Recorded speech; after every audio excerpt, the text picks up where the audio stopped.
ભાવનગરના શિહોર બાદ ઉમરાળા તાલુકામાં ખેડૂતોની ફરિયાદ ઉઠી। ઉમરાળા તાલુકાના લાખાવાડ ગામે ખેડૂતના ખાતરની થેલીમાંથી પથ્થર નીકળ્યા।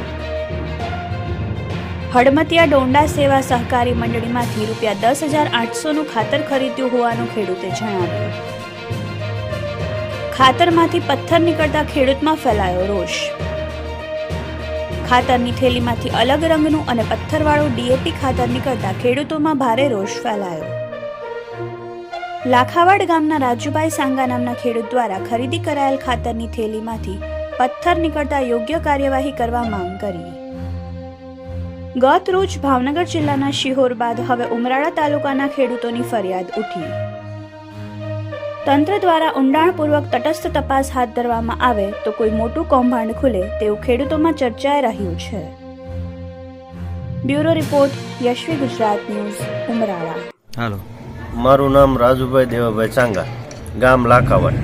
મેં 8 બેગ લીધી હતી, એમાં 4 બેગમાં મારે પથ્થર નીકળ્યા અને 4 બેગ મંડળીમાં મેં પાછી પરંત કરી। રાજુભાઈ, તમારે કયું ખાતર હતું?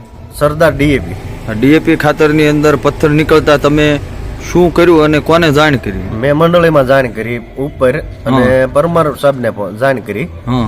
એ બેને જાણ કરતા એને એવું કીધું કે ભાઈ આખા તાલુકામાં આવું છે એમ, બરોબર।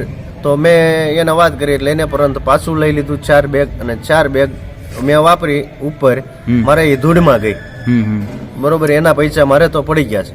કેટલાનું થયું હતું 4 બેગ? એ 4 બેગ 5,400ની થઈ હતી। 1350નો ભાવ છે। આ મોંઘવારી છે, ખેડૂને કાંઈ હાથમાં આવવા દેતા નથી સરકાર, અને આની ઉપર સરકારને પગલાં જરૂર લેવા પડશે। તમે કાર્યવાહી કઈ કરશો આમાં?